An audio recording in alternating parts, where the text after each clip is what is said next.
Bienvenidos a otro episodio del podcast Teología Hoy y Siempre. Mi nombre es Bruno. Y yo soy Gerardo.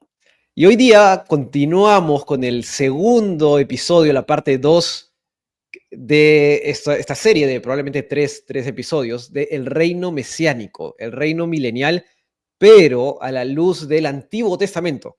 Esto porque, y esto de repente ustedes lo han escuchado, yo incluso lo he leído, a veces se piensa que el concepto de reino milenial que se ve en Apocalipsis, hacia el final del libro de Apocalipsis, está únicamente basado en un par de versículos. Y eso realmente no es así. Entonces, por más de que ustedes estén de acuerdo o no estén de acuerdo con esto, es saludable y diría que incluso formativo reconocer que la postura, hacerle justicia a la postura del reino mesiánico literal de 1000 años y reconocer que tiene referencias en el Antiguo Testamento, que es honestamente lo que suelen hacer buenos teólogos que incluso difieren de esta postura, hacerle justicia a esto.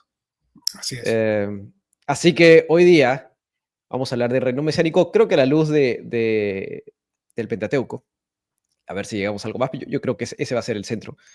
Así que, continuando la conversación de de la semana pasada, Gerardo, Em, ¿cuáles son, creo que para introducir esto, bueno, para los que no hayan visto el episodio pasado, vayan a verlo, creo que por lo menos el comienzo para enmarcar la discusión y un poco la conversación de hoy día.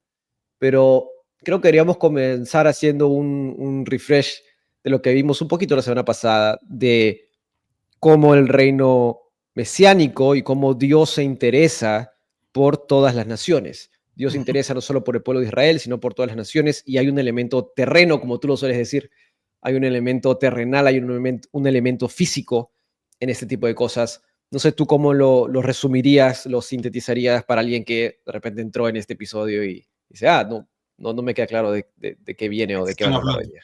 ¿De Ajá. qué están hablando estos fulanos? Tal cual. Pues sí, la verdad es que lo que miramos en resumidas cuentas en el episodio pasado, cuando nos concentramos en Génesis principalmente, fue discutir la naturaleza del reino de Dios. Decíamos que en primer lugar el reino de Dios tiene una faceta universal, eterna, que se canta y se enseña a través de toda la Biblia, ¿no? Dios es rey que gobierna todo el universo que él ha creado. Y sin embargo, miramos que en la tierra eh, hay rebelión, hay desobediencia, no todo se sujeta a él. Entonces eso nos hizo volver a Génesis y darnos cuenta que en los primeros capítulos de Génesis, Dios muestra su decisión, deseo, voluntad de que en la tierra haya alguien que lo represente, que sea su virrey, decimos el viceroy, dicen en inglés, el virrey que lo represente, y que a este virrey Dios le entrega soberanía, no absoluta, por cierto, pero sí una soberanía real sobre la cual, con la cual debe gobernar la creación. Este es el ser humano. El ser humano, desde un inicio, Dios en su soberanía y en su voluntad ha querido colocar al ser humano como el que media su gobierno a la creación de la tierra. Le encarga así, entonces Dios, el cuidado, la manutención, la ordenación de la tierra. Sin embargo, sabemos que la historia bíblica continúa con el fracaso del ser humano al no confiar en su Dios, en su rey absoluto. Y este rey absoluto, al visitar el jardín del Edén, en donde otra vez esa comunión perfecta entre el rey absoluto y el virrey ocurría, descubre que es una especie de traición. El hombre es expulsado del Edén, pero Dios no abandona su proyecto de tener este tipo de comunión donde el ser humano sea mediador de su reino. Y junto con esto dijimos que desde un inicio Dios muestra su interés no solo en el ser humano, sino también en la creación, en los animales, en las plantas. Dios quiere, no está en el negocio, como diría un gringo, no está en el negocio de simplemente esto se echó a perder, tirémoslo por la borda y hagamos algo completamente nuevo, ¿verdad? No, Dios está en el proceso de restaurar, y para eso precisamente es que desde el inicio empiezan estas tres avenidas fuertes que he mencionado en otros contextos y también la vez pasada, en donde Dios habla de las naciones, por un lado, el ser humano en general.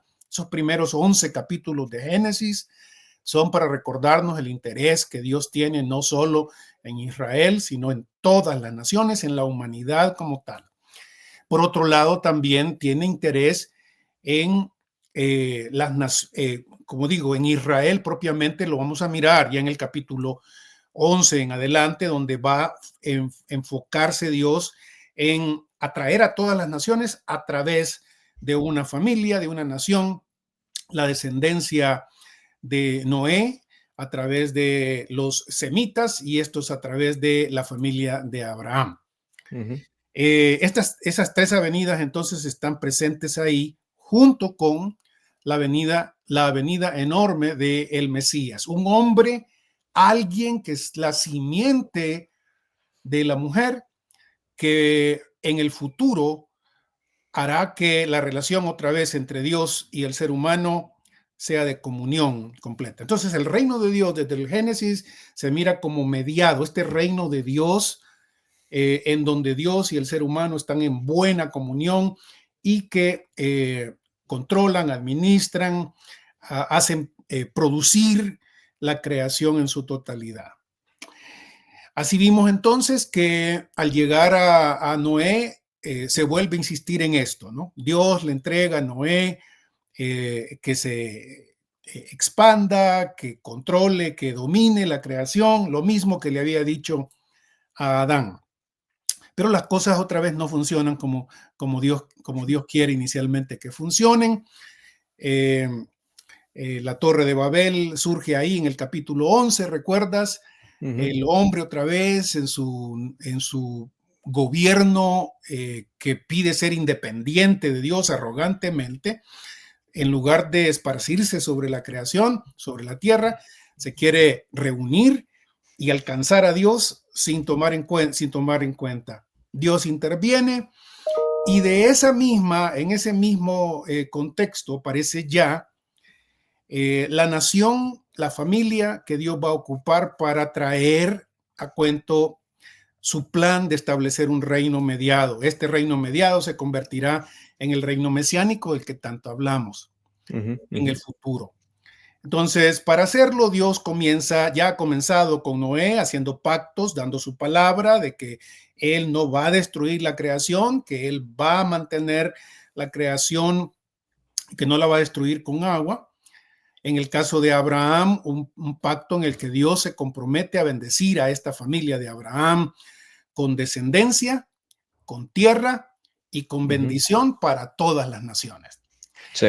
Ese plan que Dios le entrega a Abraham se lo repite a sus dos hijos casi de una manera calcada. A Isaac se lo repite, a Jacob se lo repite. Y al final del libro de Génesis encontramos cómo ya no se trata solo de Abraham en general y su familia en general, ya no se trata de Israel solo, ese grupo familiar enorme, sino que ahora se trata de tribus, y dentro de esa tribu se profetiza que, conectando aquel pasaje de Génesis 3, ¿no? El protoevangelio, ahora resulta que en la profecía que Jacob hace de sus hijos, será de Judá que vendrá el que tiene la autoridad, ¿verdad? Silo, el que tiene la autoridad, y que esa autoridad no va a partir o no se va a apartar de Judá hasta que venga el que tiene la autoridad de tomar, que él tiene derecho de tomar la autoridad. Todo esto otra vez es plan mesiánico, el plan del reino mesiánico. Y entonces, para mí queda claro, pero esto se va a repetir en todo el Deuteronomio, porque ahora que comenzamos ya en Éxodo, para iniciar nuestro episodio de hoy, todos conocemos la historia de lo que sucede en Éxodo y no voy a gastar tiempo en eso. Lo que sí necesitamos mirar, y ojalá que me pueda seguir si pudieras, Sí, sí, sí. Bruno. En algunos casos mirando dónde estoy leyendo, en otros yo sé que no me vas a poder alcanzar. Uh, Sin embargo, en los primeros capítulos de Éxodo, donde Dios le dice a Israel que va a actuar liberándolo de Egipto, otra vez la promesa hecha a Abraham, a Isaac y a Jacob aparecen como la base. Capítulo 4, versículo 5, para que crean que se te ha aparecido Yahvé, el Dios de sus padres, el Dios de Abraham, el Dios de Isaac y el Dios de Jacob. Dios está haciendo algo aquí en cumplimiento de la promesa abrahámica. Todavía no está el pacto mosaico. Vamos a llegar al pacto mosaico, que es otro compromiso de parte de Dios. La base de este pacto mosaico va a ser el pacto abrahámico.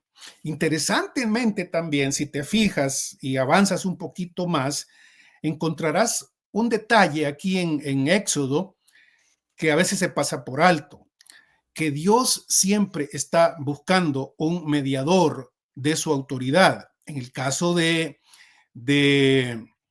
Éxodo, en el caso del Éxodo propiamente, es Moisés y Aarón, y los términos con los que se refiere Dios mismo a Moisés y a Aarón son términos sumamente altos. Capítulo 7, versículo 1. Yahvé dijo a Moisés: mira, yo te hago un Dios para el faraón y tu hermano Aarón será tu profeta. Uno se pregunta por qué Dios no simplemente hizo lo que tiene que hacer sin andar buscando este tipo de mediadores. Recuerda Claro. lo que estamos hablando, que el reino mesiánico es un reino mediado. Y en este caso, al presentar a Moisés y a Aarón, la manera de describirlo Dios a Moisés y a Aarón, ocupando la misma palabra Dios, habla de en cuánto coloca, cuál autoridad coloca Dios para este mediador. Avanzamos entonces en el libro de Éxodo y encontramos un dato justo antes de cuando va a ser el pacto mosaico en Éxodo 20 propiamente. Encontramos que Dios está sacando a Israel de Egipto porque dice el capítulo 13, versículo 11, cuando Yahvé te haya introducido en la tierra de los cananeos como juró a ti y a tus padres y te la haya dado, es decir, estoy haciendo lo que le prometí a Abraham, a tus padres, ¿no? Abraham, Isaac y Jacob. Y luego se llama la atención cuando Israel pasa después todo el éxodo, las plagas y todo lo demás, el canto de Moisés en el capítulo 15 nos recuerda otra vez el interés que Dios tiene en que las naciones escuchen lo que le ha sucedido a Israel. Las naciones deben poner atención a lo que Dios ha hecho con Israel. Dice el capítulo 15, versículo 14.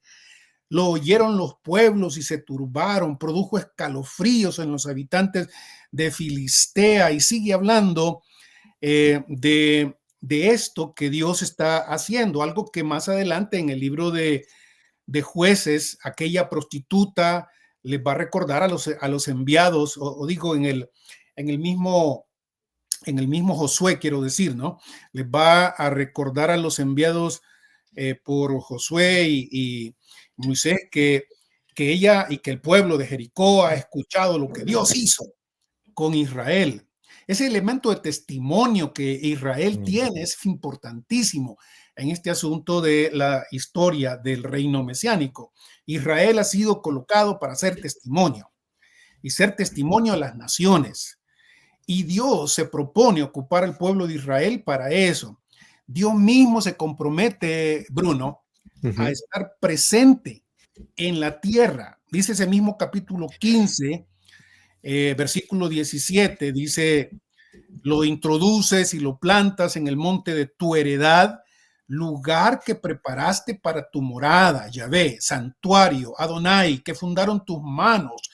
Yahvé reinará por siempre. jamás. Es el lugar a donde Dios, Jehová, Yahvé, ha planeado de llevar a Israel, y dice que Dios lo ha planeado para poner su presencia ahí y que Dios reinará ahí por siempre. Este es un elemento terreno, otra vez, un elemento sumamente realista de los planes que Dios tiene. Sí, no, y lo que te quería decir, porque ya, o sea, en mi cabeza al toque vienen los argumentos amileniales, Sí, de los que hay algunos que creo que son más meritorios e inteligentes que otros. sí.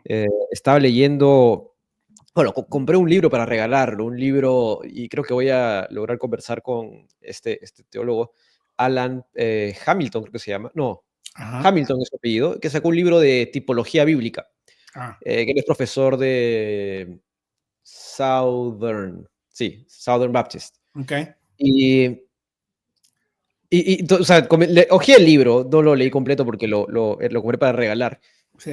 pero ya veía por dónde iba su argumento, que creo que sí es algo que la gente a veces hace saltos lógicos, ¿no? Porque tú has dicho algo que es muy cierto, ¿no? Cuando vemos las promesas, por ejemplo, en el Éxodo y vemos las promesas a los hijos de Abraham, vemos que Ujú, se repite cierta ujú, figura, vemos sí. que se repite cierta tipología, que es lo que más o menos sostienen teólogos como Hamilton, ¿no? Hay una tipología en el Antiguo Testamento.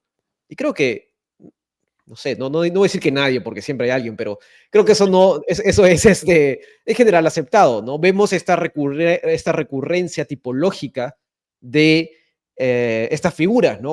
Ujú, Moisés con Aarón, los hijos de Abraham, o sea, se repite con palabras muy similares, con términos muy similares, las promesas y los pactos, o el pacto que hizo Dios con Abraham, el pacto mosaico que viene después, más adelante el davídico, etcétera, claro. el noético, etcétera. Eh, Estas verdades tipológicas no anulan la verdad literal, ¿no? O La diríamos verdad nosotros, histórica. la verdad histórica, ¿no? Y lo que tú pones acá, lo que señales acá, mejor dicho, es clave, ¿no? Cuando Ujú, estamos hablando del monte de la heredad, cuando estamos hablando de un tema terrenal, ¿no? El interés de Dios por el pueblo, el interés de Dios por este elemento terrenal está una y otra vez presente a lo largo del Antiguo Testamento, ¿no? ujú, Que a veces he escuchado que es como una tara o algo que cristianos no logran, no voy a decir superar, porque eso implica como implica ujú, limitación, pero ujú, un concepto que a muchos cristianos rechazan, ¿no? Este hecho de que Dios se preocupe por identidades de pueblos y mm, casi que se quiere achatar a toda la humanidad diciendo, no, pero todos somos iguales, y la clásica, ¿no? sí, Porque Dios no hay distinción de personas. ujú, Sí, pero eso no anula la distinción y la preocupación que tiene Dios por los pueblos, ¿no?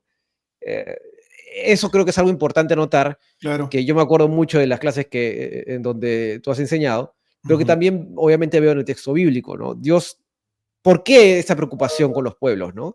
sí, Y decir que simplemente es porque es la forma en la que Dios se comunica sin que necesariamente sea una preocupación real, ujú, a mí no me termina de satisfacer como argumento bíblico. sí, Entonces, vemos esta repetición, ¿no? Vemos este avance en la historia. Y lo otro que quería señalar es esto que comentaste ahora y que yo también lo he comentado varias veces, esta idea de que Dios tiene esta intención, esta decisión de trabajar de forma mediada, ¿no? sí, Porque todos entendemos que Dios es omnipotente y sí, no nos necesita, ¿no? sí, Ni a sí, nosotros, sí, ni a los ángeles, sí, o sea, Dios pudo haber sacado a Israel sin sí, Moisés y sin Aarón, pero decide obrar a través de ellos, ¿no? sí, Decide obrar a través de ellos, y este Dios que tenemos soberano, omnipotente, con este decreto, diré yo, detallado de toda la existencia, en donde su sabiduría y su inmutabilidad es inquebrantable, Dios sabe todo fuera del tiempo, aún así decide actuar de forma mediada, aunque sí, no pasaría necesariamente. nada si es que no lo hace, ¿no? Sí, Entonces, para mí ese paradigma es algo que a veces se pierde un poco hoy en día, o que no claro. se observa en cristianos en general, ¿no? Ujú. Em, que es algo que me parece interesante, que no hay que olvidar. que a veces no Sí, sé hay si... varias, ¿Por qué? varias cosas ahí que mencionaste que deberían Mm, contestarse, ¿no? Y trataste de contestarlos también, pero, por ejemplo, lo primero que dijiste es por qué ese interés de Dios en las naciones, en familias y no solo en individuos. Eso tiene que ver con antropología bíblica. ¿Qué es el ser humano? mm, Es decir, el ser humano es alguien que está totalmente completo en un individuo o es algo mucho más complejo que un individuo, que incluye la comunión, el elemento esencial de la raza humana, que implica la relación entre una mujer y un hombre que hacen prole y que en virtud de esa relación que hay, se van formando mutuamente en familias, en culturas que van influyéndose mutuamente. Las naciones no son sino también culturas, ¿no es cierto? mm, Culturas que nos forman, culturas que también son el producto de la creatividad de Dios, de la creación de Dios. Las culturas no son, digamos, desperdicio de Dios, para ponerlo de una forma fuerte. claro, La, claro. la cultura es parte antropológica nuestra, es lo que somos. Mm, En ese sentido, entonces, aquel que piensa que todos somos iguales tiene una antropología deficiente porque en un nivel es cierto, pero en otro nivel no es cierto. Lo mismo ujú, se puede decir entre hombre y mujer. En un sentido somos iguales, en otro no. Hay una dimensión colectiva en la humanidad que no es igual a la suma de individuos únicamente. El mm, ser humano, la humanidad, tiene una dimensión cultural que es redimible, una identidad colectiva que puede usarse para bien y que puede usarse para mal y que muchas veces se ha ocupado para mal. Tienen mm, identidades en este sentido. Un claro. peruano como vos, por ejemplo, es muy diferente a un salvadoreño como yo, aunque hablamos los dos el mismo idioma. Tenemos trasfondos diferentes, memorias colectivas diferentes, cosas penosas de nuestras culturas y también cosas redimibles, buenas, que Dios está interesado en redimir. ¿Cómo sé eso, por ejemplo? Es otra vez la insistencia que Mm, Dios nos da a través de toda la escritura que Él está interesado en las mm, naciones, y que estas naciones, algunos son de esta forma, otros son de otra manera. Eso, otra vez, insisto, es puramente antropología bíblica claro. que debe recuperarse. Sí, sí. Solo antes de seguir, diré para que sigas, porque tú eres el experto aquí en este tema. Eh, Algo que me acuerdo hace poco en unas discusiones, conversaciones, uso discusiones en el sentido gringo, ¿no? De Ujú, discussions, en la clase de Theological Colloquium, o como se diga, algo que me acuerdo que este profesor me dijo es, a veces pensamos que la naturaleza humana es inherentemente pecaminosa. ujú, Y dice, pero verdad, pues no, no es así, ¿no? O sea, ujú, Adán, Adán ujú. fue creado sin pecado, ¿no? Sí, Entonces, nuestra naturaleza, creo que hoy en día tanto nos hemos repetido esta idea de que sí, somos una raza caída, ¿no? El ser humano está mellado por el pecado, eh, ¿no? La corrupción total, cosas que todas son ciertas, está bien, pero nos olvidamos que antes de eso, lo que viene con la antropología, por eso me acordaba de esto, antes de ujú, eso, ya ujú. existió Adán y Adán y Eva fueron creados sin pecado, ¿no? Sí, Entonces nuestra naturaleza no es inherentemente pecaminosa, por lo no, tanto, no, Dios puede restaurar, obviamente puede restaurar, pero la restauración del ser humano va más allá de un, ¿no? Nos vamos las almas nada más y el cuerpo se queda acá en un sentido neoplatónico de repente. sí, Es más allá de eso, ¿no? Es una restauración absoluta y yo siempre me quedó esa frase dando vueltas en la cabeza porque es algo que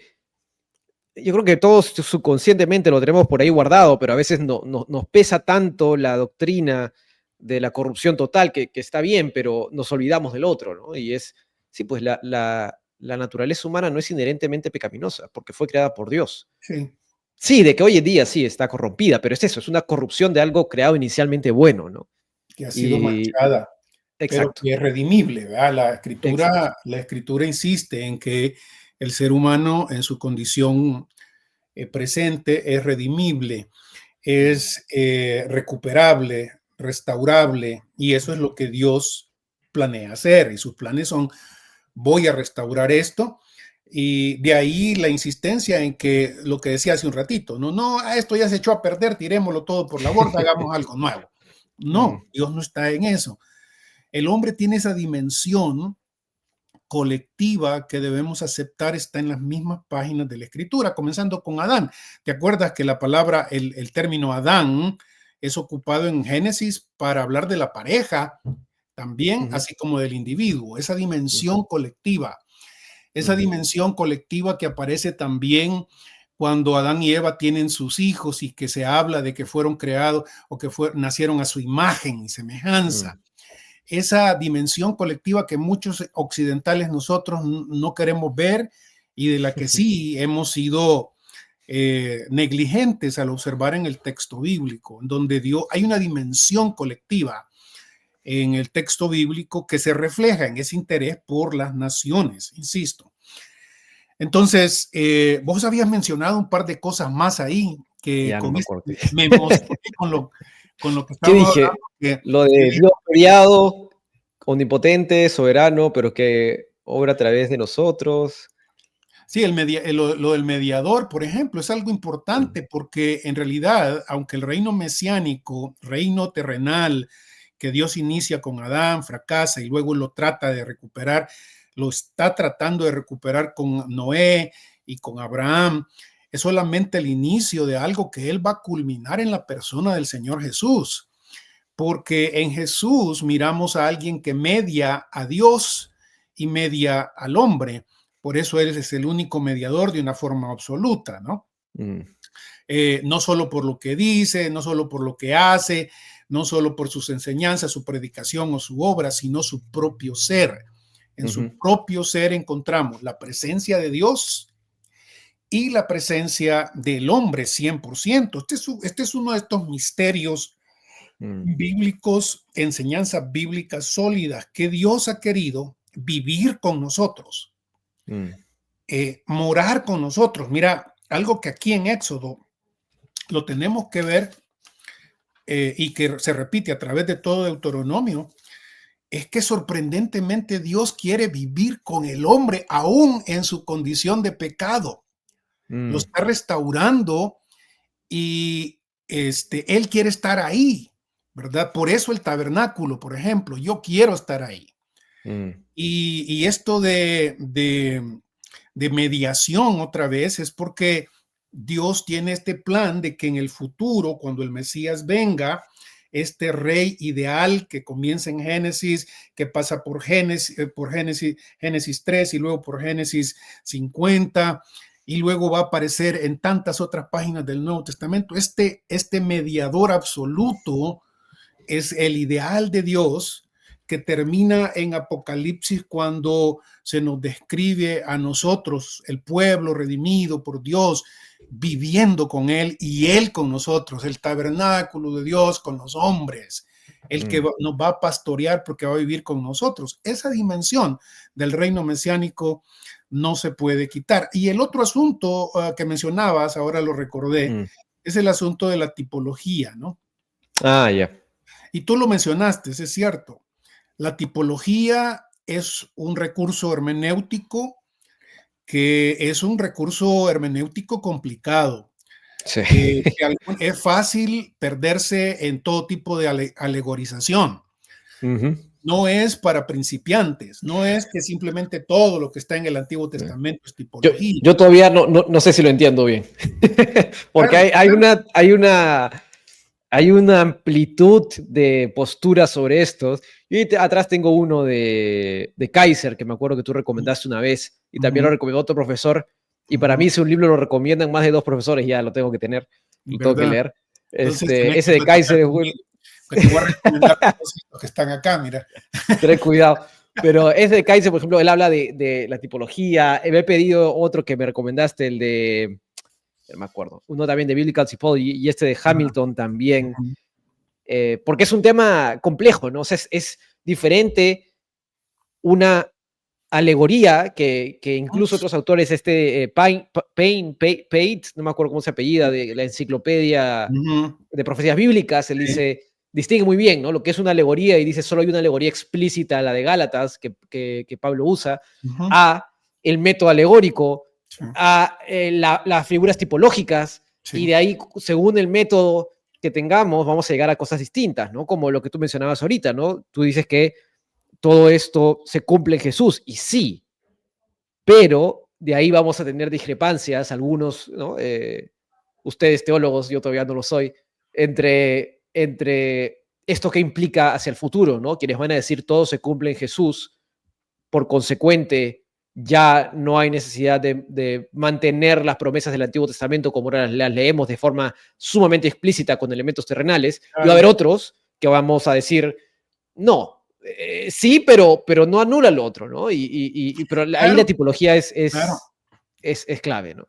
Por eso no ocupes la tipología en primer lugar. Para un principiante de hermenéutica, entiende que sí existe esa dimensión que hablamos de interpretación de la tipología, pero no la tomes al inicio, mantente lo más Mm, cerca que puedas del texto bíblico. Eso que acabas de decir ahorita, por ejemplo, ¿por qué hay diferencias en cuanto a que algunos piensan que esto se canceló? Esto ya no funciona así, que todo se resume en Jesús y que en Jesús como si, yo siempre lo comparo a eso, ¿no? A esto, como si viniera un tsunami de aquellos, pero tremendos, es el Antiguo Testamento, un ujú, tsunami con unas olas gigantescas y termina Malaquías, ¿no? Y ya claro. cuando aparece el Señor Jesús, todo ese tsunami se desapareció Mm, constantemente porque Él lo absorbe todo, porque Él es el buen rostro de Dios y ya no más hay que hablar de todo ese tsunami que venía en el Antiguo Testamento. Ahora, claro. ¿cómo se resuelve esta dificultad en cuanto a esto? Mantente lo más cercano del texto bíblico en temas Mm, concretos como este, en términos de el cumplimiento a través del Señor Jesús. mm, Si el Señor, mira, el cumplimiento que Jesús hace, y este es un tema para otro podcast, por cierto, el cumplimiento que el Señor Jesús hace del Antiguo Testamento no es unívoco, es decir, no es de un solo tipo. Hay ujú, varios tipos de cumplimiento. ¿Cómo sé yo eso? Mantente cerca de lo que los evangelios dicen. mm, Si, por ejemplo, en el caso del milenio, Jesús dijera, se acabó ustedes. De aquí en adelante, pura vida espiritual, el cielo nos espera y ya no más. Entonces, dejen de estar esperando eso, dejen de ser mm, niños, ya no más. Entonces, tendríamos toda la razón para decir, somos cristianos, sigamos a Jesús. Él dice que esto ya se acabó. Entonces, apartemos a Israel y todo lo que Dios dijo en el Antiguo Testamento, porque ya Jesús nos dice que no más funciona de esa forma. Y sin embargo, al leer a Jesús de los evangelios, nos damos, y eso lo vamos a mirar si Dios quiere el próximo podcast, ¿no? El Señor nos da tiempo para esto, en el que el Señor Jesús, a través de sus acciones, a través de sus palabras, a través de sus enseñanzas, nos recuerda que esto no se ha cancelado, que mm, todavía hay una dimensión en el futuro en donde todavía estamos hablando de Abraham, de Isaac y de Jacob, y que se van a sentar a la mesa con él, y que habrá un tiempo en el que él se sentará en Jerusalén porque es la ciudad del gran rey, y que el Hijo del Hombre vendrá en su gloria, en su trono, por ejemplo. mm. Todas estas cuestiones que hablan los evangelios me hace pensar a mí que no es tan fácil resolverlo todo con decir, estas eran simplemente símbolos, alegorías de la Mm. realidad espiritual que el Señor Jesús traería. Claro, o la más elegante que yo he encontrado hasta ahora, que digo, es como, estás de acuerdo hasta cierto punto y luego te rompe el corazón con su conclusión, ¿no? Que te Sí, dice, estas son tipologías, y digo, sí, que se cumplen en Jesús, sí, y por lo tanto ya todo el resto ya está cumplido en Jesús, tú dices, no, pero, pero son cosas como esta, ¿no? Y tiene que ver con el método y con su metafísica de fondo, ¿no? Eh, que, que sí, es un tema, hablar de tipologías es un tema de episodio aparte, es complejo, pero me parece una buena recomendación para los que están viendo o oyendo esto, es quédense con el texto bíblico, ¿no? Que es el único texto autoritativo, y si bien hay cosas que no vamos a comprender enteramente a la primera, es importante hacerle justicia y buscar hacerle justicia. Es lo que siempre creo que intentamos hacer. Claro, Hagámosle justicia al texto bíblico. Y si nos equivocamos, bueno, nos equivocamos, pero estamos intentando ser justos con el texto bíblico. Pero bueno, hagamos, hablando de texto bíblico. hagamos todo lo que podamos por estar lo más cerca del texto bíblico, porque es lo que nos asegura no incluir y meterle cosas, hacer confusión de un montón de cosas. Fíjate que el Señor Jesús en su mensaje, yo ya he mencionado esto antes, en los evangelios, en el Evangelio de Mateo, Jesús tiene varios mensajes, 5 mensajes fuertes sobre su ministerio, sobre su futuro, sobre su presente. Y en el capítulo 13 tiene el mensaje largo de lo que él entiende por el reino de los cielos, que es este reino mesiánico que estamos hablando. Al final del capítulo 13 del Evangelio de Mateo, él hace algo que creo que es la recomendación, otra vez esta, el último versículo de su sermón, el versículo 51, les pregunta a sus discípulos, después de hablar de lo que va a suceder con esta etapa del reino de los cielos que los discípulos del que no sabían y del que él les está hablando ahorita. En el capítulo 13 de Mateo, versículo 51, Jesús les pregunta, ¿han entendido esto? Quiero decir, les va a costar entenderlo. ¿O han entendido esto? Le dicen los discípulos, como casi todos los estudiantes, ¿no? Sí, y luego uno les pasa el examen y se dan cuenta que no entendieron nada. Y él les dijo, fíjate en esto, y él les dijo, así todo escriba, note esa palabra, por favor, porque generalmente la palabra escriba en los evangelios tiene tonalidades peyorativas, ¿no? Y aquí el Señor Jesús la está ocupando de manera positiva. Así, todo escriba que se ha hecho discípulo del reino de los cielos, aquí una expresión que habla de se ha hecho estudiante del reino de los cielos, ha estudiado, le ha puesto coco, le ha puesto dedicación a esto. Esto, a la luz de lo que él les acaba de decir, les dice, todo discípulo del reino de los cielos, del reino mesiánico, es semejante al dueño de una casa que saca de su tesoro cosas nuevas y cosas viejas.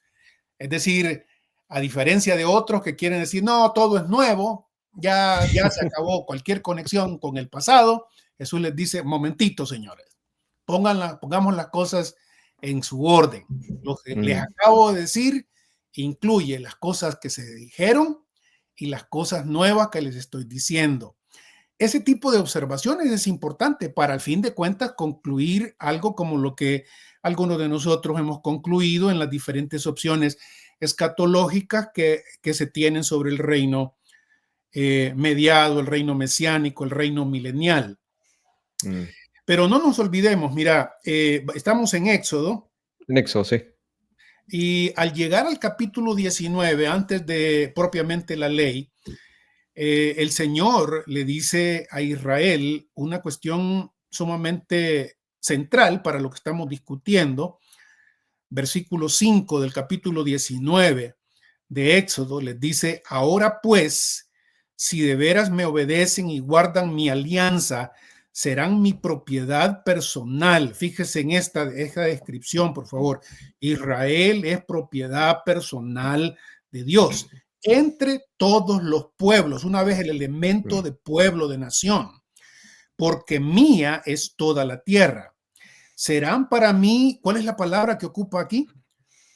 Serán para mí, en el versículo 6, reino de sacerdotes. Un reino. Israel es una dimensión del reino mediado de Dios. Israel en el pasado, durante la época mosaica, era una dimensión del reino mediado de Dios.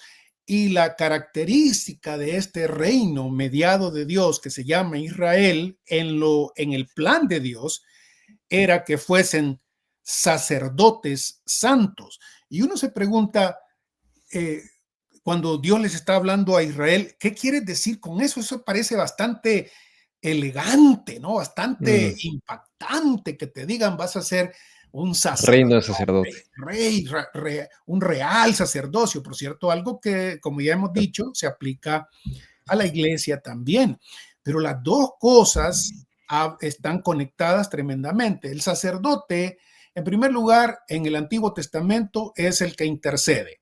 Y ya hemos visto que desde el mismo Abraham, Dios levanta a un hombre que es eh, eh, ejemplo en muchas cosas y en esto es, por supuesto, ejemplo, alguien que intercede. Los israelitas eran llamados a interceder. ¿Por quién? Por las otras naciones.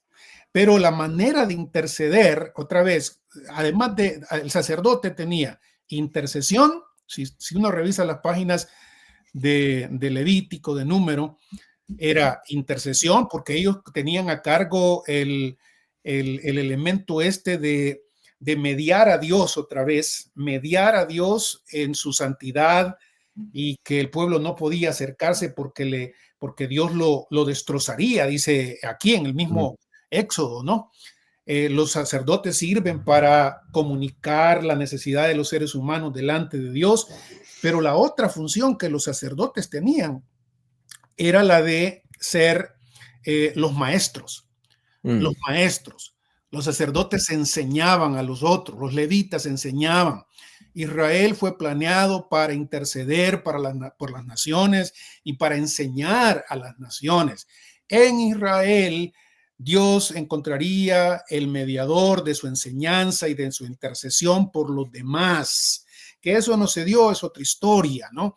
Que eso claro. es sumamente complicado por la desobediencia de Israel es otra cosa, pero lo que Dios planea para Israel es ustedes me van a hacer una Mm, nación de sacerdotes y santos, ¿no? La mm, santidad de Israel era parte de esta enseñanza y era parte de su...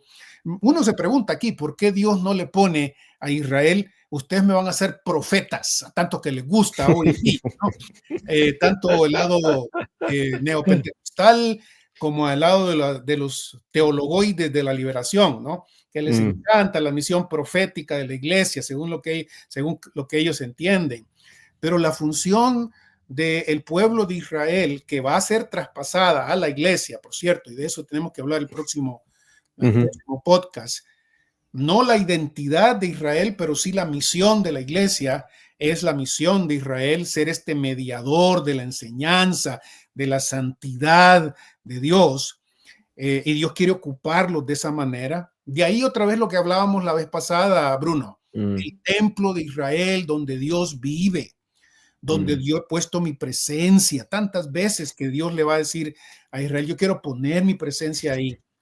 Es testimonio de que Dios quiere ocupar a este pueblo de esta manera. sí, Bueno, hay sí, un montón de... sí. Solo quiero preguntarte algo que no quiero que se me olvide, Ujú, porque acabas de decir algo interesante. Eh, mencionaste dos elementos, el elemento identitario y el elemento de función, el elemento funcional, que son cosas diferentes, ¿no? sí, Creo que a veces la gente los mezcla necesariamente. ujú, Israel no, no cumple, digamos, con ser un reino de sacerdotes y una gente santa. Creería yo que dado su comportamiento no lo cumple, ¿no? Y para apoyarme en alguien que sabe más de esto, recuerdo que Mark Bailey decía, preguntaba en su clase, ¿ustedes creen que lo cumplió? Y él dice, yo creo que no, y menciona unos capítulos más adelante, dice, aquí para mí, aquí se muestra que no lo ha cumplido. Pero el hecho de que no cumpla con esa función no implica que pierda su identidad como pueblo de Dios, ¿no? Y me acordé también ahorita de esto porque Spiegel hace una observación similar. ujú, Él dice, Jesús es el rey mesiánico y se le identifica ujú, como el rey davídico, el ujú, rey mesiánico. ujú, Sin embargo, su función de rey mesiánico no se cumple aún, de rey davídico no se cumple aún. No en el sentido de que obviamente Dios es rey, sí, ujú. pero necesariamente su identidad va junto con su función. a la luz de la Biblia, yo creo que podemos decir que no, que pueden ir separadas y por lo tanto no me hace problema en mi interpretación bíblica y teológica decir que pueden ir separadas.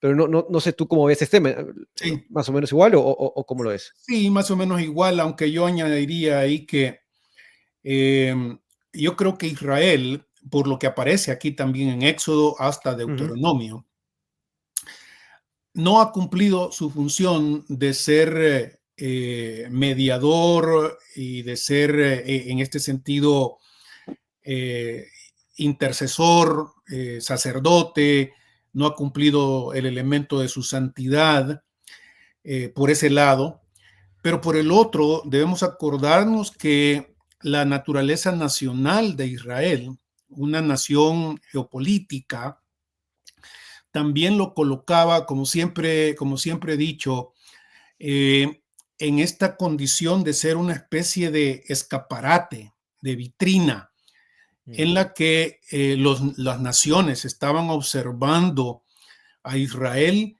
tanto en lo positivo como en lo negativo. mm, Y eso se lo dice Dios a Israel en las bendiciones y en las maldiciones. Es cierto que muchas veces Moisés interviene para que Dios no destruya a Israel en virtud de su promesa a los padres y qué van a decir las naciones, por qué destruiste a ese elemento de testimonio siempre está ahí. Pero Dios recupera esta dimensión cuando les recuerda a los israelitas que aun cuando a ellos les vaya mal, en el irles mal, estando dando testimonio de quién es Dios y de cómo mm, es Dios. El Dios diferente al de los cananeos, el Dios diferente de los egipcios. En ese sentido, entonces, un tanto negativo, Israel sí cumplió su función mm, como tal. Además, creo, y esto casi nunca se menciona, Bruno, que la realidad del pueblo de Israel como nación sí cumple una función que la iglesia nunca va a poder cumplir. Y es esa dimensión otra vez geopolítica de la que hablo. Dios está interesado en naciones geopolíticas, en culturas eh, concretas, no está interesado en la humanidad, en abstracto, mm, como si fuera una idea únicamente. Dios está interesado, esa dimensión geopolítica, nacional, racial, si quieres, habla del interés de Dios por mantener las naciones y que si bien es cierto en el Antiguo Testamento las naciones que querían digamos acercarse a Dios tenían de alguna forma que entrar en contacto con Israel y algunos de ellos hacerse eh, la palabra que se ocupa ahí es hacerse discípulo, diría yo, ¿no? Pero es más esa, esa, esa palabra en la que prácticamente te convertías en judío para poder gozar de las bendiciones de Dios. No todos, por cierto, porque los extranjeros siempre aparecen y algunos de estos extranjeros que viven en medio de Israel a todas luces no han perdido su identidad de nación. mm. No sé si me Sí, sí, sí. perdiste en esto que estoy No, diciendo. no, sí. Sí, y es algo que yo también he argumentado, ¿no? Es con amigos que sostienen más la postura amilenial, ¿no? La postura de la teología del pacto. Dicen, sí, pero ¿qué hay de este pasaje? Mira, todo lo que quieras, pero se anula la identidad nacional de Israel, de pueblo, que vemos en el Antiguo Testamento por el cumplimiento de cierta forma de la identidad de pueblo de Israel hacia la iglesia. ¿Tú ves que se anula a la luz del Nuevo Testamento? ¿Tienes algún argumento sólido para decir que no, ya no está? Uh -huh. Y no he encontrado que alguien sólidamente me pueda decir que sí, ¿no? Sí, Porque creo que no está ahí simplemente. es que requiere otra vez, como hemos dicho, Bruno, que todos nosotros al estudiar el texto bíblico le pongamos atención a esta dimensión que no ha estado presente en la teología sistemática en Mm, general. Ponerle atención al interés de Dios en las naciones por nombre, en las culturas por nombre, en las etnias, la palabra en griego, ¿no? Esta dimensión que si te pones los lentes un poquito más afinados, como aquellos que están que hoy en día, ¿no? Entonces, métetele aquí, dale para mirar y te das cuenta que esta idea de las descendencias, de la genealogía, de los países, viene desde Génesis, pasa por todo el texto bíblico, llega al mismo Nuevo Testamento, el Espíritu Santo nombrando, estos eran de acá, estos eran de allá, estos eran de acá. Esa dimensión de naciones está presente, va a estar presente hasta el mismo Apocalipsis, en Apocalipsis 5, donde se habla otra vez de todas las lenguas, de todas las razas, no es un Dios interesado en hacer uniformidad del ser humano. Y al final, en el libro de Apocalipsis 21, ¿verdad? Todas las naciones viniendo a la nueva Jerusalén, esa dimensión está ahí. Tenemos que recuperar esa dimensión antropológica, soteriológica también, en la que Dios no está interesado solo en salvarme a mí como individuo, está interesado en salvar también lenguajes, culturas, cosas preciosas del mundo que son su creación y son lo que Él, con lo que nos capacitó para ser sus virreyes, ¿verdad? Aquellos viceroys, lo llaman los. Claro, Entonces, eso es lo que tienes que escribir en tu teología sistemática, pues. eso mira, yo recuerdo alguna vez hablando con Blazing de esto hace años ya, ¿no? En su libro sobre dispensacionalismo progresivo, al final, él tiene una corta discusión ahí, y yo en la clase oyéndolo, pidiéndole la palabra y diciéndole, mira, aquí no falta sí, él tiene razón, pero para eso están ustedes, claro, él me lleva, no claro, sé, pero no, yo iba a tu teología sistemática, pues ahí tiene que estar. 25 años ahí quizás no, quizás tanto, pero sí, es que esa dimensión que vos la vas a ver en la mayoría de las teologías sistemáticas y no aparece. Y si es una categoría bíblica repetida una y otra vez, yo estoy interesado en las naciones, ustedes, pueblo de Israel, son el canal, son el reino de los cielos en este momentito. Yo quisiera que ustedes funcionaran de esta manera, van a ser sacerdotes que van a interceder y van a enseñar a las naciones con la santidad. Pero esa dimensión que aparece ahí a veces se pierde en toda la teología. Mira, tenemos que avancemos.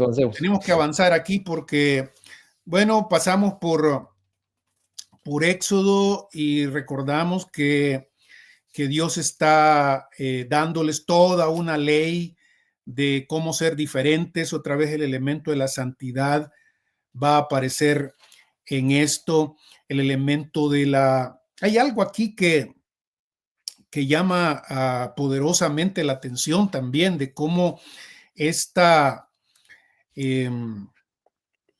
dimensión de naciones y el testimonio, cuando lleguemos en un momentito aquí al siguiente libro, nos vamos a dar cuenta de cómo se repiten ciertas palabras que son centrales para el entendimiento de Dios viviendo con Israel: la presencia, la morada, el lugar del encuentro, el lugar del testimonio, por ejemplo, que se repiten varias veces. Mira, al final de Éxodo, en el capítulo 34, otra vez les recuerda a los israelitas en el versículo 24: cuando expulse a las naciones delante de ti y ensanche tus fronteras, nadie codiciará tu tierra cuando subas 3 veces al año a presentarte ante Yahvé tu Dios. Otra vez el elemento de la tierra aparece ahí como algo central que Dios le ha entregado a Israel para que desde ahí funcione como sacerdote, ¿no? Luego, toda la dimensión, y esto será para otro podcast, me llama mucho la atención el hecho de que Dios ha querido colocar en medio de ese lugar su presencia, y el tabernáculo describe otra vez de manera interesantísima. Esto conecta bastante con lo que hablábamos hace un ratito de la tipología, leer otra vez la manera en que se construye el tabernáculo, una palabra cargada teológicamente en el Nuevo Testamento, habla de lo que Dios quiere hacer. Cómo Dios está dispuesto a vivir ahí. Esta es mi tierra, aquí pongo mi presencia, mi morada, y lo van a observar tantos otros. Esta acción de Dios de acompañar a Israel con la nube y con la columna de fuego, como para dar testimonio otra vez, ¿no? Este asunto. Al final, otra vez, es lo mismo, ¿no? Porque la nube de Yahvé estaba sobre la morada durante el día, y de la noche había en ella fuego a la vista de toda la casa de Israel en todas sus etapas. Toda esta terminología que acabo de ocupar, y que la va a ocupar también en Levítico y en Números, entonces, estas tres cosas, Bruno, hablan del plan de Dios con Israel, que hablan de su presencia en la tierra. Aquí, este es el lugar de yo he escogido para tener mi presencia, para tener el encuentro. Esa es la otra palabra, la tienda del encuentro. Y también el arca del testimonio. Testimonio es la otra palabra que aparece repetidas veces, sí, pero a cada rato, ¿no? En Éxodo y en Números. Claro. Mi presencia. Entonces, eso es algo sumamente concreto, ¿no? Dios ha hecho esto.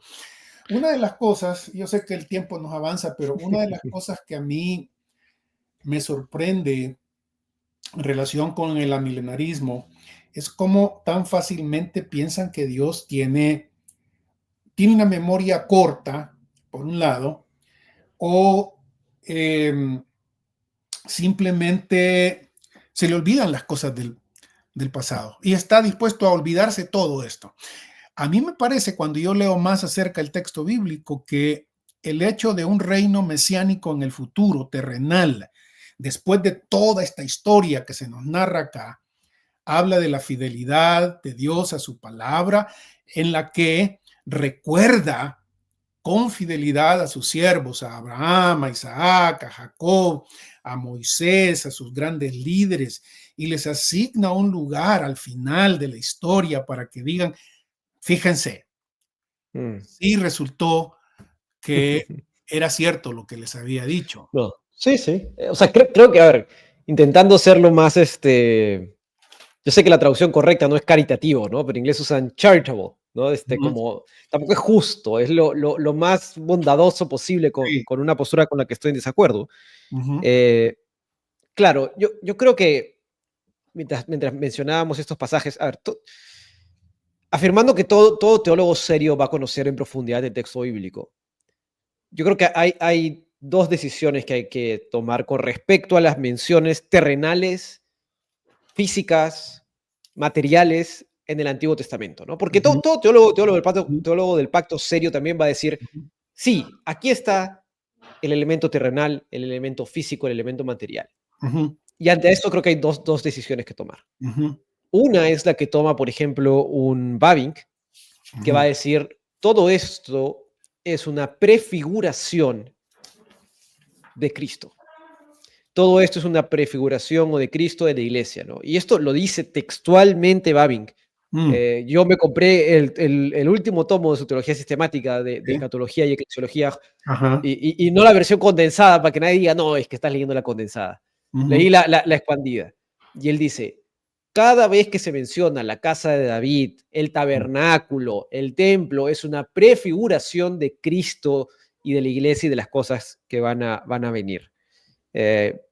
Esa es una decisión que tomar, a la que yo no estoy dispuesto a dar ese paso interpretativo, porque implica que los autores del texto bíblico no conocen realmente lo que están diciendo y lo que Dios les está revelando en ese momento. Sí. Esa es la implicancia lógica y con la que algunos teólogos están de acuerdo, cosa con la que yo no estoy de acuerdo. La otra decisión que hay que tomar es, si no es eso, si cuando Dios menciona tierra, monte, templo y lugares físicos, si realmente significa eso, entonces Dios realmente se preocupa por el elemento físico y terrenal. Por lo tanto, estas promesas se tienen que cumplir de cierta forma en algún momento de la historia, a lo que solo queda hacia adelante, hacia el futuro. Ujú, ujú, Entonces, para mí esas son las dos avenidas, ¿no? Y ujú. hay un punto intermedio, ¿no? Que es esta postura de Wellum y este otro Gentry del Progressive Covenantalism, Ajá. en ¿Cuál es cuyo la, caso, no, cuál es la posición? esta, esa, En qué sentido es mediada? Mira, yo oí la discusión entre Blazing y Wellum ya, a mí todavía Blazing me abrió más los ojos. ¿Cuál mm, es la forma mediada que tiene? Dígame. claro, Es o decir, sea, ¿qué les dijo? ¿Qué les dijo? o sea, que no, que era simplemente algo ornamental lo que estaba haciendo. En realidad, la posición más distintiva de la teología del pacto está presente todavía ahí. Ah, no, sí, sí, sí. O sea, creo que medio no es realmente el término. Me parece que da un paso más en el sentido de que no dice lo que Bavinck dice, por ejemplo, o lo que un Berkov dicen, que Ujú, ellos sí dicen es una prefigura. ujú, Un Wellum, por lo menos hasta donde ujú, yo lo he leído en su teología ujú. sistemática, dice, o sea, sí parte, por ejemplo, de los pactos bíblicos. Y dice, Sí. este sí es un pacto, o sea, ese es su punto de partida, cosa que, con la que yo estoy de acuerdo, pero es partir del texto bíblico. Ujú, No parte del pacto eterno de redención, el supuesto pacto eterno de redención, que implica un salto lógico, teológico para mí enorme, pero sí, obviando esa discusión, sí. parte del pacto bíblico y dice, Dios realmente está estableciendo un pacto eterno con el ser humano en donde realmente hay un elemento terrenal, pero, y esto me acuerdo que se lo pregunté a Tori Tier, quien es profesor de DTS, Ujú, porque cuando uno lo lee a Wellum, está muy de acuerdo con su cristología, y hay un libro que él tiene, ¿no? God the Son Incarnate, que tú ujú. dices, todo eso está muy sólido, ¿dónde se rompe, ¿no? ¿Dónde nos diferenciamos? Y le pregunté a Tori, porque él ha sido alumno de Wellum, dije, si es tan bueno Wellum, ¿en dónde estás en desacuerdo con él? Me dijo, estoy en desacuerdo en su método metafísico, porque él toma todas las cosas terrenales y dice, todo esto se cumple en Cristo, sin achatar tanto el elemento como lo achata un Babin, nuevamente un Berkov. Me Ujú, parece que le tiene un poco más de respeto, o en mi opinión será más justo con el texto bíblico, pero está ahí claramente el lado del pacto, del covenant theology, realmente sigue ahí, ¿no? Y te lo va soltando a lo largo de su teología sistemática, diciéndote, esto es algo que se cumple en Cristo, ¿no? Se cumple en Cristo, te lo suelto un poco, me sí, parece que respeto un poquito más, pero en el fondo, claro, llega al mismo punto, ¿no? Que es un punto de discrepancia absoluta. Y Blazing de repente tiene razón en eso, ¿no? ¿Qué tan medio es si estás más pegado a un lado, ¿no? Me parece que da un pasito más, sí, pero quizás realmente no, al no sé. inicio de abandonar, si es que yo no me acuerdo hace ratitos que Mm, leí su libro sobre reinado a través de pactos, ¿no? Algo ujú. así Sí, sí, de sí. tengo ya hace algunos años, pero quizás lo más, si es que se acerca en algo, será esto de abandonar esa idea del pacto de gracia, el pacto de redención como el punto de inicio, que en ese Ujú. sentido sí sería un buen...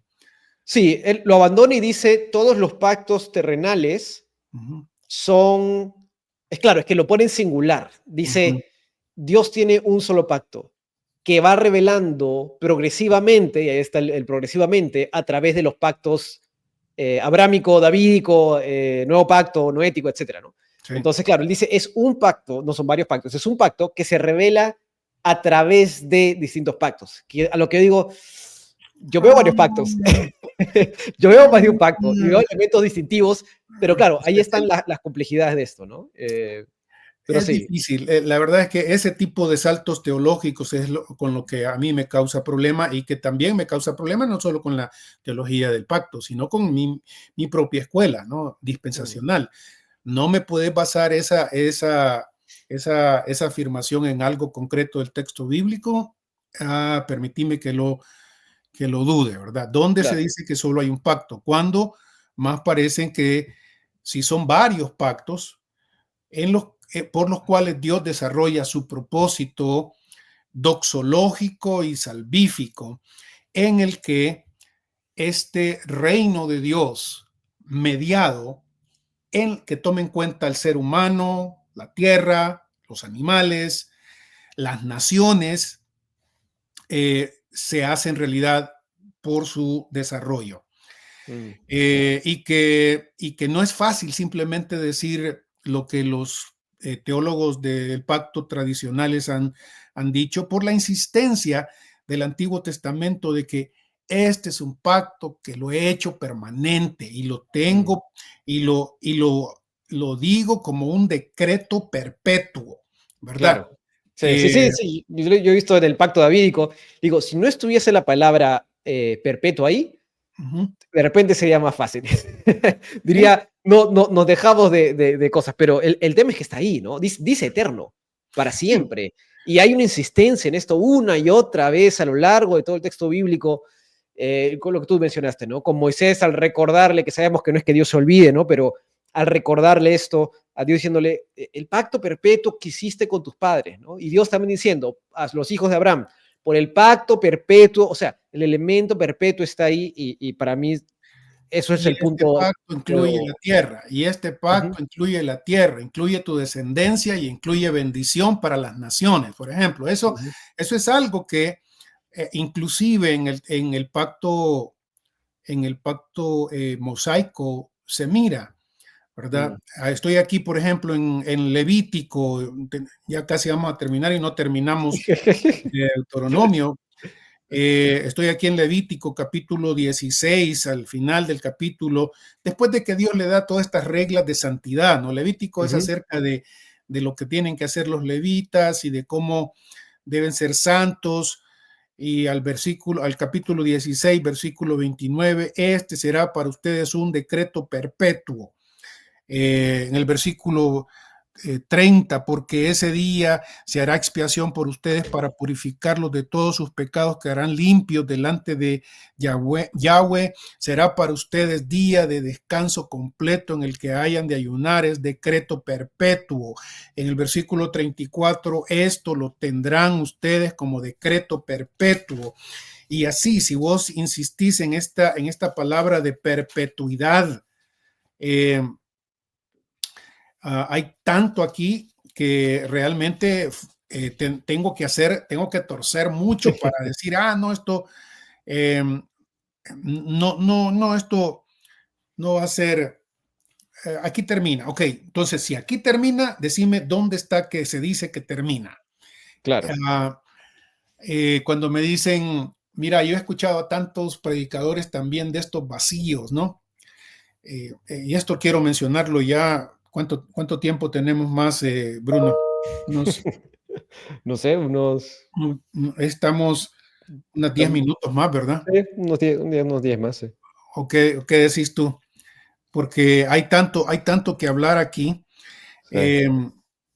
en donde Dios le habla a Israel de que aun cuando ellos, mira, yo estaba diciéndote que he oído a tanto, yo no sé ni cómo llamarlo sinceramente, porque um, son gente que se mira, no han leído la Biblia y se ponen a hablar de una forma con tanta autoridad, esto Mm, de que olvídense, Israel no es más el pueblo de Dios, así de forma categórica y sin ningún tipo de matización, ¿verdad? claro. Eh, Dios ya se divorció de Israel, ya no quiere nada con Israel y por eso, Sí, muy bien. entonces, eso es ignorar lo que el texto bíblico dice sobre Mm, la fidelidad de Dios a pesar de la infidelidad de los israelitas.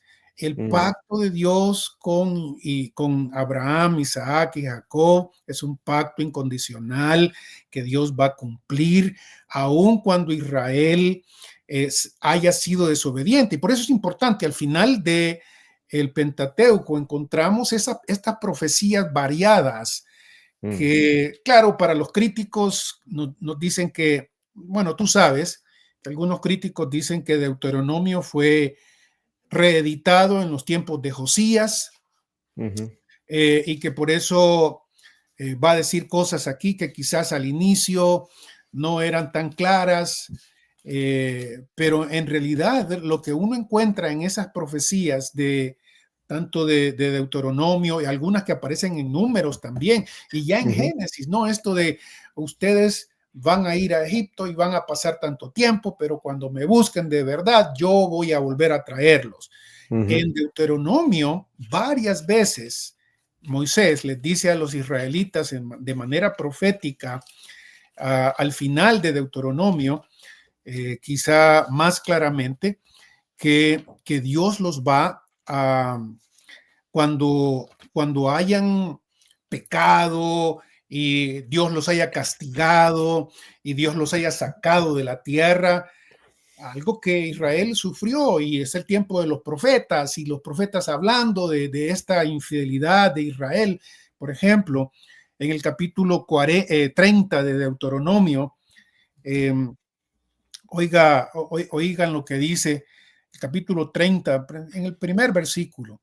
Cuando te sucedan todas estas cosas, la bendición y la maldición que te he puesto delante, esto para mí es interesante porque muchas veces nuestros hermanitos queridos, solo cuando quieren leer solo cosas positivas para animar a nuestros otros hermanos, solo leen la primera parte del capítulo 28, que sí, son las bendiciones de Dios para un Israel obediente, pero no se dan cuenta que las maldiciones que aparecen en el versículo 15 es el doble de material, por lo menos, que llegan hasta el final del capítulo 28. Las maldiciones que Dios le dice, cuando me desobedezcas, Israel, te va a suceder esto y punto. Entonces, llegas al versículo 29 y Dios les dice, sí, oí en el capítulo 29 ahora, dale para atrás. Capítulo 29, versículo 12. Para que Él te constituya hoy pueblo suyo y Él sea tu Dios, como te ha dicho y como juró a tus padres Abraham, Isaac y Jacob. Y no solamente con ustedes hago yo hoy esta alianza y este juramento, sino que lo hago tanto con quien está hoy aquí con nosotros en presencia de Yahvé, nuestro Dios, como quien no está hoy aquí con nosotros, es decir, con los que vienen en el futuro. Dios está haciendo este pacto con aquellos porque lo está haciendo en virtud de su amor a Abraham, a Isaac y Jacob, y lo hace con estos que van a entrar a Canaán, no solo con ellos, sino con el futuro. Y luego continúa diciéndoles otra vez lo que les va a pasar si le desobedecen, el destierro. Y en el capítulo 30, ahora sí, dice, cuando te sucedan todas estas cosas, la bendición y la maldición que te he puesto delante, cuando te sucedan, ¿verdad? Te van a suceder. Si las meditas en tu corazón en medio de todas las naciones donde Yahvé tu Dios te haya arrojado, si vuelves a Yahvé tu Dios, si escuchas su voz en todo lo que yo te mando hoy, tú y tus hijos con todo tu corazón y con toda tu alma, Yahvé tu Dios cambiará tu suerte, tendrá piedad de ti y te reunirá de nuevo en medio de todos los pueblos por los que Yahvé tu Dios te haya dispersado, aunque tus desterrados estén en el extremo de los cielos, y de ahí mismo te recogerá Yahvé tu Dios y vendrá a buscarte y te llevará otra vez a la tierra que poseyeron tus padres, y tú la poseerás y te hará feliz y te multiplicará más que a tus padres. Yahvé tu Dios circuncidará tu corazón, el corazón de tu descendencia. Y va entrando aquí ya este pacto, esta promesa de que Dios va a hacer esto con el Israel desobediente, desterrado, aquel que ya ha desobedecido a Dios. Y la promesa va otra vez entrando en lo que más adelante en los profetas se conoce como el nuevo pacto. Dios va a circuncidar tu corazón, el corazón de tu descendencia. Esta es promesa otra vez de que Dios no se va a rendir. Y que Dios está interesado en que aun cuando Israel haga esto, Dios va a hacer algo en el futuro. Y tú sabes, Bruno, que esto del exilio es una cuestión discutida hoy en día. Algunos pues insisten que el exilio después de los 70 años Israel regresó históricamente en varias oleadas, pero que según muchos, entre ellos N.T. Wright, por ejemplo, dice que aún en el tiempo del Señor Jesús, Israel se concebía dentro de el exilio, que viven todavía en el exilio, que si bien es cierto, Dios los perdonó y Dios les permitió regresar, muchos simplemente no regresaron. Y el retorno de Israel no fue lo que está prometido aquí, al fin de cuentas. Es decir, Dios promete que los va a regresar y los va a bendecir y va a circuncidar su corazón. En los profetas eso significa voy a poner mi ley en tu corazón y te voy a dar el espíritu. Ese es el nuevo pacto, ¿no? Del que habla Jeremías 31, Ezequiel también. Entonces, el hecho de que Israel fue desobediente, que no ha todavía obedecido a Dios, el hecho de que esto ha sucedido no significa que Dios ha abandonado a Israel, que en el futuro Dios tiene un futuro para Israel. En la misma situación se encuentra el mensaje del Señor Jesús cuando dice que por la relación de Jesús con Israel y el rechazo que Israel le da a él, su parábola de el reino será quitado de los hijos del reino, ¿no? Tiene otro pueblo al que se le dará el reino. En esta funcionalidad, decimos nosotros. Es decir, hay que hacer mucho en el contexto del Pentateuco para decir que la desobediencia de Israel finalmente quebrantó el pacto y Dios canceló ese pacto y Dios se olvidó ya de Israel. Estas promesas que están acá permanecen, fíjate en el 30, el último versículo, los últimos versículos del 30. Pongo hoy por testigo contra ustedes al cielo y a la tierra. Te pongo delante vida o muerte, bendición o maldición. Escoge la vida para que vivas tú y tu descendencia, amando a Yahvé tu Dios, escuchando su voz, viviendo unido a él, pues en ello está tu vida, así como la prolongación de tus días mientras habites en la tierra que Yahvé juró dar a tus padres, Abraham, Isaac y Jacob. Una vez más, no se cansa Dios de decirnos eso, ¿verdad? Al terminar el Deuteronomio, encontramos una sección bastante interesante, es una especie de profecía.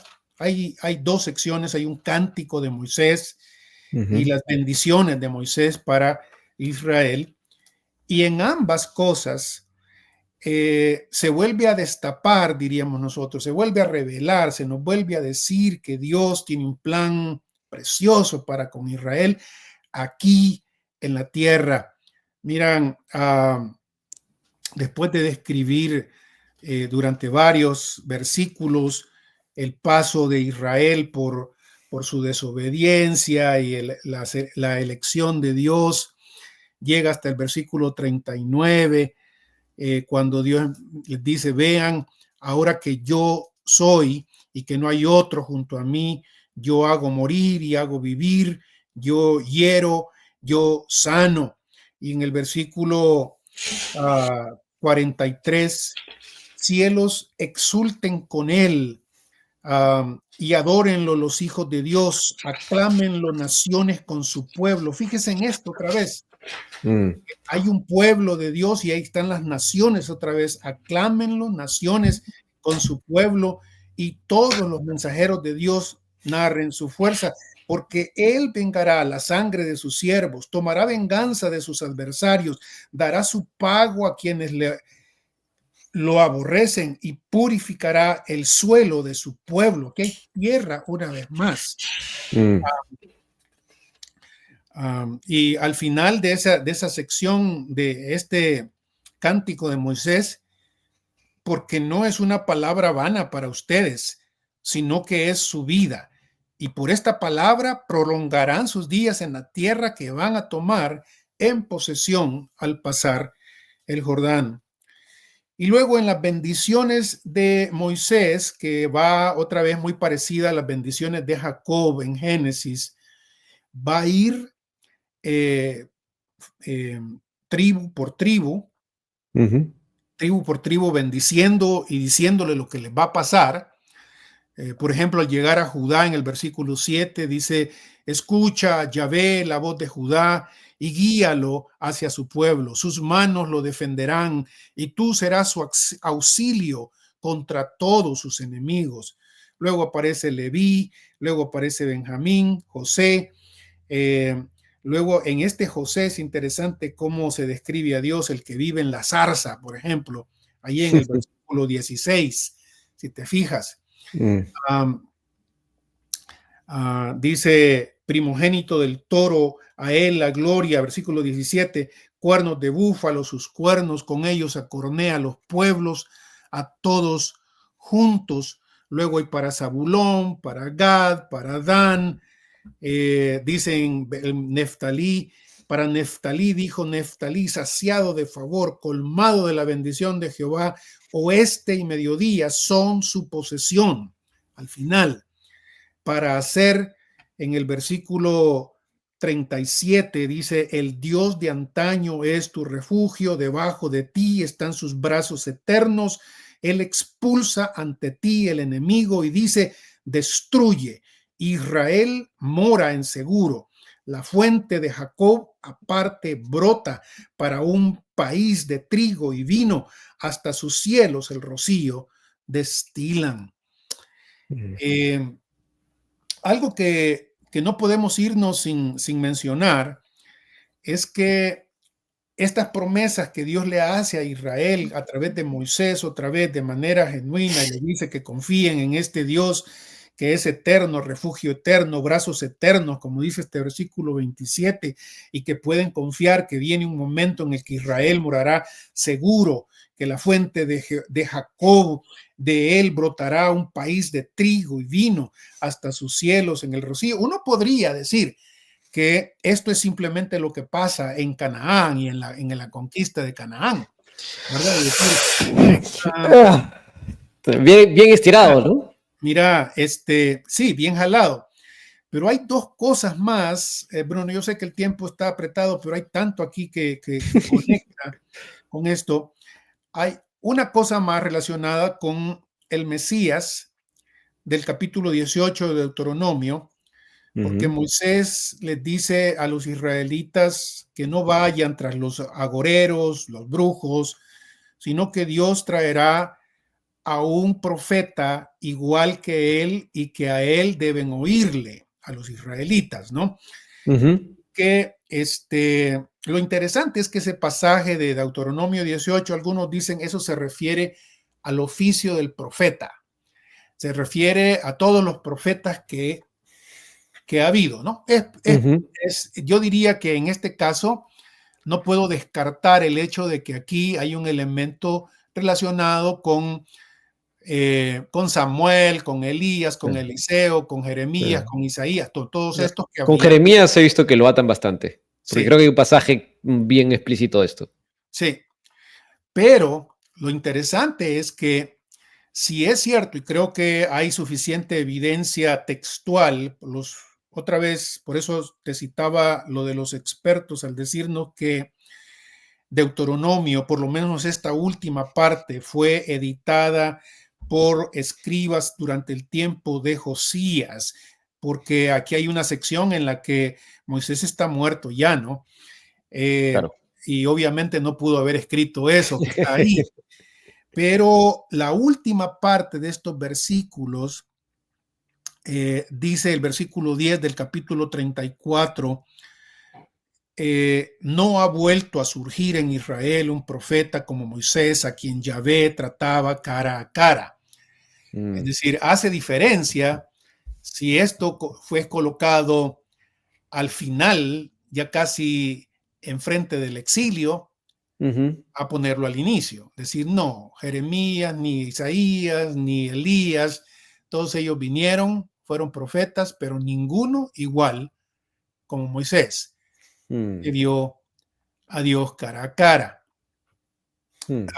Con eso en mente, uno, si conoces el Nuevo Testamento, los versículos te bombardean, porque lo que Jesús hace en el Evangelio de Juan, quizás en primer lugar, es increíble, ¿no? La caracterización que hace Juan de Jesús es, no puede decir uno, esto ya estuvo, ahí está. Este es Jesús propiamente. Mira, para terminar, quiero llevarte aquí rápidamente a lo que sucede en la famosa profecía de Balaam.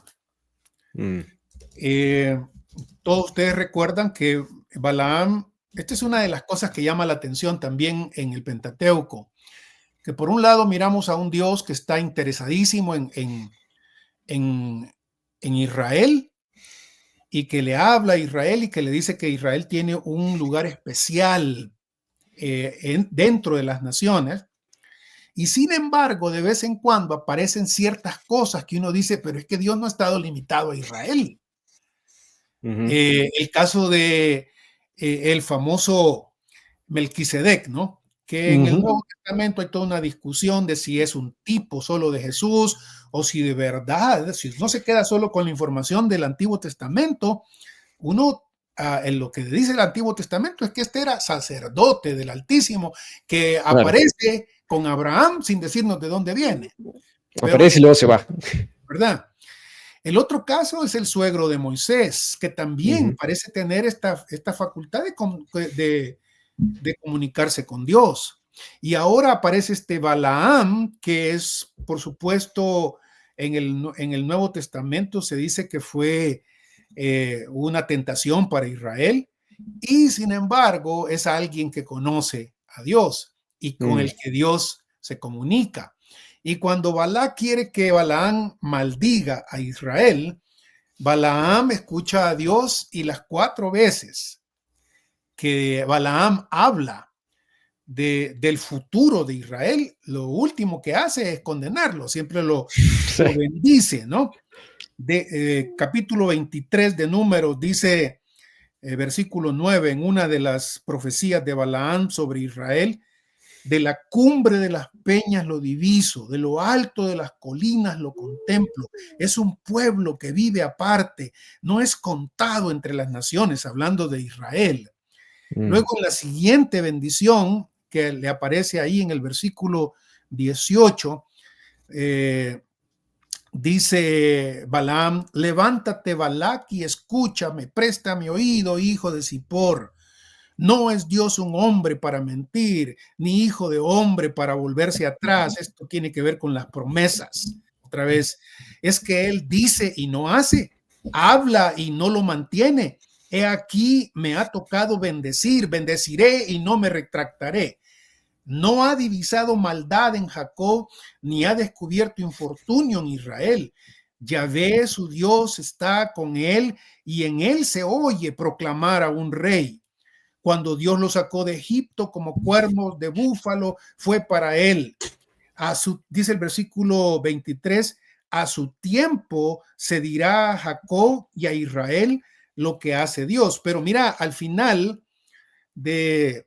esas son 2 de las bendiciones. Las últimas 2 bendiciones son todavía más explícitas del futuro de Israel. Dice en el versículo 3 que fue el Espíritu de Dios el que saturó a Balaam para que dijera esto. Oráculo de Balaam, hijo de Beor.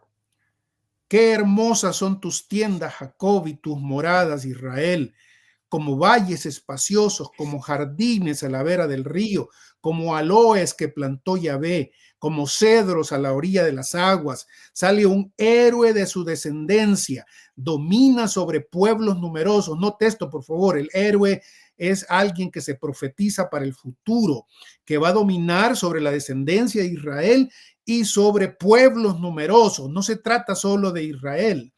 Se alza su rey por encima de Agag, se alza su reinado. y luego termina ese canto, bendito el que te bendiga, maldito el que te maldiga. Eso nos recuerda Eso es Abraham, ¿no? Eso es Abraham otra vez, ¿no?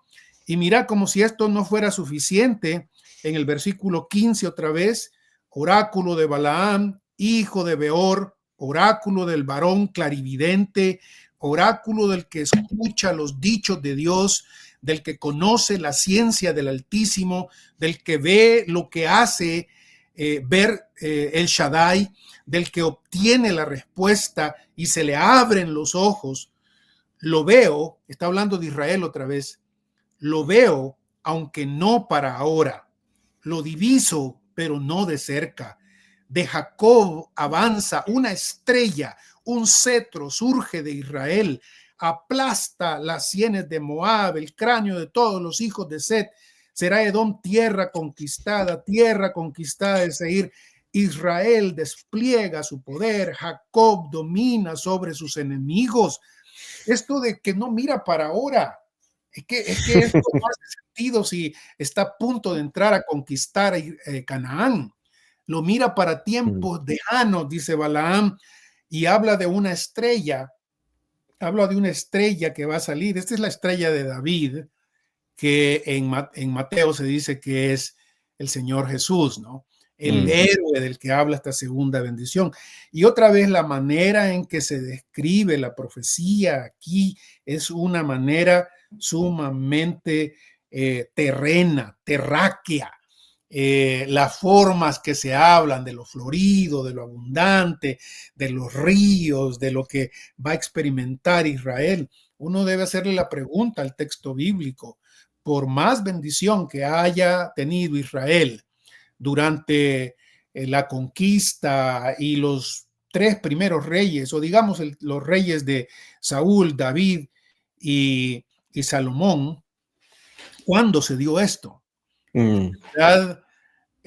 Por mucha prosperidad que en el tiempo del mismo Salomón se haya dado, nunca se ha llegado a tener esto que Balaam mira para los últimos días.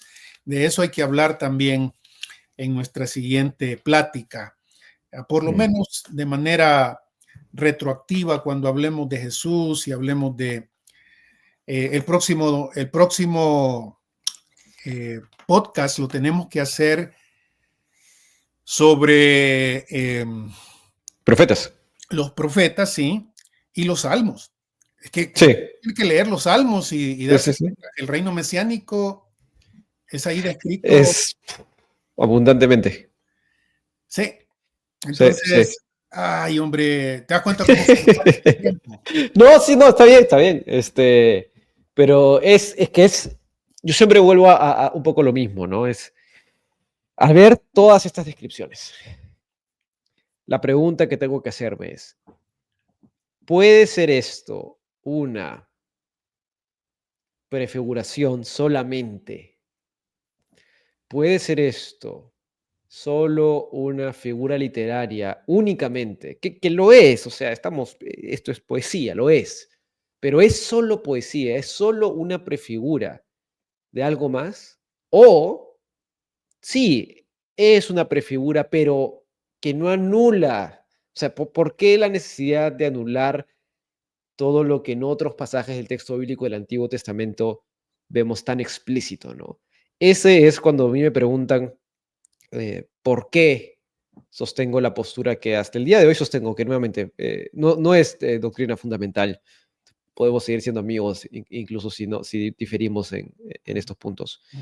¿Por qué? Porque el paso interpretativo que hace la teología del pacto es uno que yo no lo puedo dar. Lo comprendo. A veces me han dicho, no, es que sí, o sea, sí lo entiendo, creo entenderlo, Sí. pero es un paso interpretativo que, dado todo lo que hemos visto en esta hora y media, que hay muchísimo más, porque el texto bíblico es abundante en estas verdades, ese paso de interpretación de decir, no, esto es solo una prefigura, como lo dicen Babin y otros solo, esto es solo algo que apunta únicamente, y cada vez, y lo dice explícitamente, cada vez que se habla de la casa de David, de Judá, del templo, del tabernáculo, cada vez que eso es así, es una prefigura para la iglesia y para Jesús, ese es un paso en el que yo no puedo dar y no me veo dando nunca. Ujú, Por respeto al texto bíblico y porque esto es lo otro que a veces veo, yo no tengo ningún interés en decir, no, es que cómo va a ser Dios tener un trato especial con alguien, ¿no? ujú. A mí como Bruno Isla, para mí esto es peyorativo de Dios, me da lo mismo, o sea, no quiero tener razón sobre algo en particular, me da un poco igual. Mi única intención es hacerle justicia al texto bíblico y si veo esto acá, me, me es imposible decir, no, es que esto hoy no puede estar vigente. Sí. Yo no puedo dar ese paso interpretativo. Eh, y para mí esto es la base porque es abundante en el Antiguo Testamento ese tipo de cosas. Pero bueno, sí, es un tema de nunca acabar, pero cuanto menos es eso, ¿no? Es hacerle justicia al texto Y bíblico. vos lo querés acabar en 1 hora. Hombre. No, sí, lo que dijimos también, Bruno, añadido Mm, a lo que mencionás, es decir, lo estamos leyendo el texto del Antiguo Testamento, miramos las profecías en diferentes contextos, miramos prosa y miramos también poesía, miramos el compromiso de Dios en secciones narrativas. Los salmos están llenos de poesía propiamente, pero vamos a mirar a los profetas en donde el mismo tema repetido, sí, yo voy a hacer esto, voy a hacer esto, voy a hacer esto, lo voy a hacer. Y entonces nos quedamos al final en Malaquías con que va a venir, va a venir, va a venir, va a venir y esta esperanza va a venir. mm, Entonces viene el Señor Jesús y de repente todo era espiritual, todo era simbólico. ¿Cómo sé yo eso?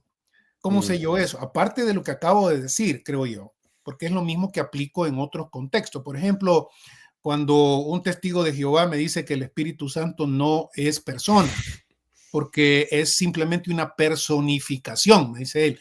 Entonces le digo yo, ¿te estaría totalmente de acuerdo con vos si cuando se habla del Espíritu Santo como persona, los contextos en los que se describe eso fueran solamente poéticos?